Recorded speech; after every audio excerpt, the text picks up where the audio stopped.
നിങ്ങൾ ആരാധിക്കാൻ പോകുമ്പോൾ നിങ്ങളുടെ കുഞ്ഞുങ്ങളുണ്ടോ? നിങ്ങൾ പ്രാർത്ഥനയ്ക്ക് ഇരിക്കുമ്പോൾ നിങ്ങളുടെ കുട്ടികളുണ്ടോ? ഞാൻ വേദനിപ്പിക്കുന്നില്ല, പറഞ്ഞിട്ട് കേൾക്കുന്നില്ല എന്നായിരിക്കും നിങ്ങളെ പറയുന്നത്. അത് പറയേണ്ട സമയം പറയണം. ആ സമയത്തിൽ നിങ്ങൾ സ്പെഷ്യൽ ട്യൂഷന് വിട്ടിട്ട് കമുകാകുന്നത്തേക്ക് പിടിക്കുമ്പോൾ കിട്ടൂല.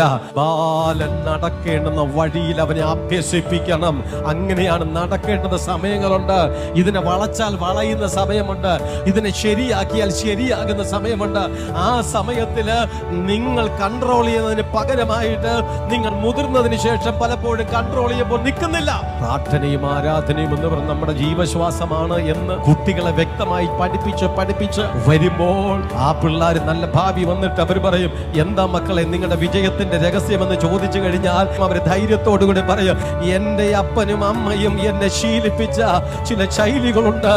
എന്റെ അപ്പനും അമ്മയും എന്നെ പള്ളിയിൽ പോകാൻ ഉത്സാഹിപ്പിച്ചു, പ്രാർത്ഥനയ്ക്ക് എന്നെ ഉത്സാഹിപ്പിച്ചു. ആ ദൈവഭക്തിയാണ് ഞങ്ങളുടെ വിജയത്തിന്റെ രഹസ്യം.